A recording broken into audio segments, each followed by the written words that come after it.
Hello there. In this video, I'm talking about the rather wonderful Altaplex tent from Zpacks. What's up guys, Paul Ingram here and welcome to the channel. If you are new here, I'm a thru-hiker, writer and filmmaker, and on this channel I talk about ultralight backpacking, thru-hiking and all things gear related. If you're not new here, then you're probably wondering where I've been. At the end of this video I'm going to give you a little bit of a rundown of what's been going on for me, but now let's dive into the content of this video, the Zpacks Altaplex tent. Full disclosure, before I do dig in, Zpacks did send me the Altaplex for testing and reviewing, but this is not a sponsored video and all of my opinions are my own. So if you're coming into this video and you're already aware of what the Zpacks Altaplex is, then awesome. I'm going to start diving into the meat and potatoes of this review really quickly. But if you've just turned up onto this video and you've no idea who Zpacks is, you've no idea what DCF is, and you've no idea what the Altaplex tent is, I'm just going to give you a quick rundown of that. Zpacks have been making really awesome ultralight backpacking gear, kind of aimed at thru-hikers for a long time now. They make most of their products out of Dyneema composite fabrics, formerly known as Cuban fiber. They make shelters, they make backpacks, they make clothing, they make a whole bunch of stuff for the ultralight backpacker and thru-hiker. And in my opinion, they make some of the best shelters for backpacking on the market. The Altaplex is a single wall, fully enclosed one-man tent. So it has a floor, it has complete 360 protection against bugs and rain. The Altaplex uses a single trekking pole and it is a pyramid style design. So there's two things that I really want to address at the beginning of this review because I think it's super important to cover straight away. One being what the Altaplex was actually designed for. The Altaplex was specifically designed for tall people. So if you're an ultralight backpacker or a thru-hiker, but you're 6'6", for example, you haven't had a lot of options up until this point, until Zpacks released the Altaplex. That being said, I am 5'11", so I'm like a really averagely sized dude, but I've found the extra space that you get with the Altaplex is super nice. I have a huge amount of space at my feet and also at my head, and what that enables me to do is to really stretch out and not be kind of worried that I'm going to be touching the inside of my tent and getting any condensation on my sleeping bag or on my puffy jacket. Most of these single wall trekking pole tents do generally suffer from pretty bad condensation. There's a whole bunch of things that you can do to kind of minimize that, but then if you have this huge amount of extra space at your feet and at your head, then obviously you eliminate the kind of chance of rubbing on those tent walls. And I have a huge amount of headroom. Even someone that's well over 6 foot is going to have plenty of headroom. That being said, do I feel like I need that extra space? Not really, but I've done a lot of miles with similar tents to this that have been a lot more cramped. For me personally, I don't feel like I need the extra space that the Altaplex provides, but it's really nice. And honestly, it's such a lightweight tent anyway, so you get a really lightweight tent with lots and lots of room. So if you're 6'6", get the Altaplex. That would be my advice. If you're a taller person and you want that extra space, just don't hesitate, get the Altaplex. If you're somewhere on the shorter side of things, for example like me, 5'11", you don't need that extra space, but it's nice to have. And then if you're shorter than that again, I just wouldn't bother personally with the Altaplex. I'd go something that has a smaller footprint, takes up less space when you set it up. You just don't need all of that extra space. The second thing, and kind of the elephant in the room when we're talking about shelters like this, is the cost.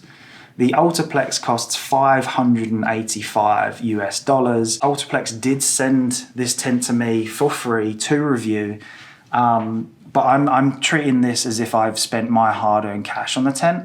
And yeah, it's a lot of money, but for me and the kind of trips that I go on and the kind of distances that I cover when I go on trips like that, I think I wouldn't hesitate to spend the money. I absolutely wouldn't. But that amount of money is going to be a limiting factor for a lot of people, and I totally get that. If you go out for, a couple of backpacking trips in a year for 2 or 3 nights at a time, is it worth it for you to spend that money on a tent? Only you can decide. If you want to go as light as possible, carry like a really bomber tent with lots of space and you don't mind spending the money, then get it, absolutely. But if you don't think that you need a tent like that, if you think that you can survive with a tent that's a little bit heavier, you know, a few ounces heavier, maybe made of seal nylon as opposed to DCF, and you want to save the money, then you probably should do that. If you're going to do a through hike, spend the money. That would be my honest advice. When it comes to good gear, you get what you pay for, and something like this, it will last you a long time. It will last an entire through hike at least. On the Zpacks website, the tent weighs 15.4 ounces, but mine actually comes in at 15.6 on the scales, so extremely lightweight, very comparable to a lot of other tents similar to this on the market. I do have some experience with the fabric previously, but this is actually the first shelter that I've owned in DCF. And I've really enjoyed it for a few different reasons. The major advantages to DCF is the weight. Generally speaking, you save weight using DCF over seal nylon or seal poly. The major advantage for me though with DCF is that when you pitch a tent made from DCF, it remains tall. You don't need to readjust guy lines like you do with seal nylon. It just makes the whole setup process that much easier. You set it up, you tension your guy lines, and you're good to go. The Altaplex uses mesh all the way around the perimeter of the tent. That keeps the bugs at bay, but also allows really good ventilation. And they have these small adjustable bungees that allow you to raise and lower the footprint of the tent. I've personally really enjoyed it, and what I have found is when I do get a little bit of condensation inside the tent, that runs down the inside of the DCF, it settles on the mesh and then it kind of just evaporates away or passes through the mesh without actually going into the bathtub tent and obviously getting all your stuff wet. So I found the design of the tent to be excellent. All of the construction is super solid. I've had zero issues whatsoever. The door, there's a fly in here. It's like nearly Christmas and there's a fly in here. Like, how is that even a thing? The door on the Altaplex is something that I was a little bit unsure of at first because it's a rainbow zipper, so it's kind of this D shape, and then when you unzip it, it folds down inside or outside of the tent. You know, you kind of need to get in the habit of pulling it inside with you when you open it, as opposed to kind of my preferred option is where the D kind of is on the side, so you unzip it and then you can roll the mesh door away. Talking about the doors, one issue I do have a little bit, where the Altaplex is so big, you have so much room. If I'm actually sitting inside the tent or laying inside the tent and I want to make adjustments to the exterior doors, it's quite difficult for me to do. I reach out and I can't quite reach. I have to kind of like sit up or kind of shuffle closer towards the door so that I can actually reach the door and make adjustments. It's a little bit frustrating, especially if it's the middle of the night and it starts raining and you want to close the doors. That's not an issue I've had with a lot of other tents similar to the Altaplex. For example, Gossamer Gear, the one, you can reach that door quite easily from a basically standard position within the tent. Otherwise, the doors themselves are great. You can have both closed, you can have both open, or you can have either one of them open depending on which way the wind's blowing. Zpacks definitely recommends having at least one of the doors open at all times if possible. That's going to cut down on your condensation in the tent, and that's the same really with any of these single wall shelters. You want to try and sleep with at least one of the doors open just to maximize the amount of ventilation. The closure method for those exterior doors is really interesting. It's really well done. Now on to something that I don't love about the Altaplex. The Altaplex is designed to be used with a long trekking pole, essentially. All the trekking poles I've ever owned don't reach the recommended length that you need to set up the Altaplex.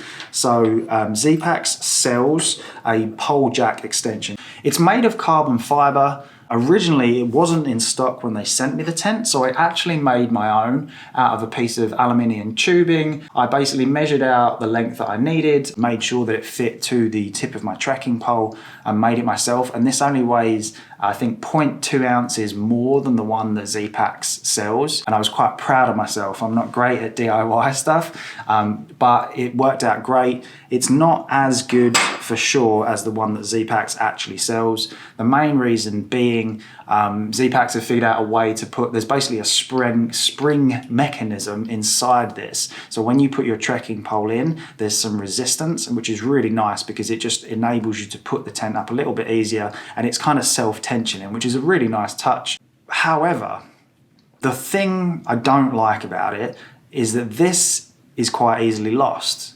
This is potentially quite easily broken. I've seen a good amount of carbon fiber stuff break over the years, specifically trekking poles. And without this, you can't put the tent up, at least not with the trekking poles that I've ever used, because the trekking pole does not go high enough. I tuck this inside my backpack, in the water bottle pockets on the side or in the rear mesh pocket. But what if I lose it? What if I'm hiking up over some crazy pass and I lose this? All of a sudden now I basically can't set up my tent.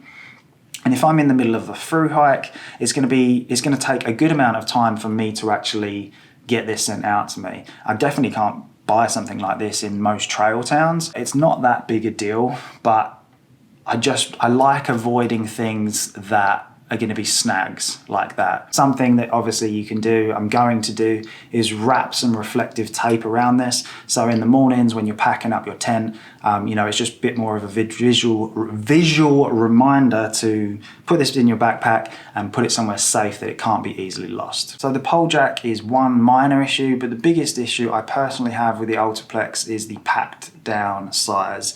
I knew that any tent made of DCF, Dyneema composite fabric, just doesn't pack down as well as seal nylon. This is a one-man tent and it's really big, and I've used it with a stuff sack to try and condense it down a little bit, and you can get it smaller, but not by much. This is an issue when it's packed like this inside my backpack, but also on a rainy morning or a morning where I've had a lot of condensation, I generally like to put my tent on the outside of my backpack in the mesh pocket to allow it to dry a little bit, and then also at lunchtime then I can take it out easily, hopefully lay it in the sun or in some wind to dry out.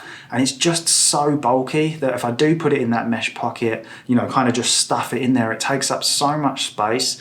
As opposed to something like seal nylon. I've actually got two other options right here just to give you a comparison of how different it is. So my go-to tent for a long time now has been the Gossamer Gear the One, and this is how small this packed down, and you can actually get it quite a bit smaller. And then in comparison to the Altaplex, that's a pretty big difference inside your backpack. Even smaller than that is what I was using for a while in the Sierra in 2019. This is the Gossamer Gear Twin Tarp. So it's a catenary cut seal nylon tarp. And also inside this bag is the Enlightened Equipment bivy sack. I can't remember the name of it for the life of me now. But inside of here I have a bivy sack and basically a two-man tarp. And it's tiny. It's about half the size of the Gossamer Gear the One, and then probably a third of the size of the Altaplex. So for me, the pack down size isn't about having the smallest pack possible. I don't really care about having the smallest pack possible. It's not that. It's more just a functional standpoint, is that if I've got 5 or 6 days worth of food between towns, that takes up so much room inside my pack.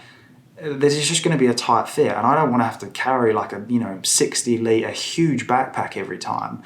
I think for me the sweet spot for a backpack is probably 40 to 50 litres, something like that, especially because I don't need the extra livable space that the Altaplex provides. If you're one of those tall people, then it's probably worthwhile you carrying it, because the bigger the person, the bigger the backpack, the bigger the tent, the bigger the sleeping bag, you're carrying physically bigger stuff, so it's worth you doing. For me, probably not so much. While we're on that subject, we can talk a little bit about some comparative options.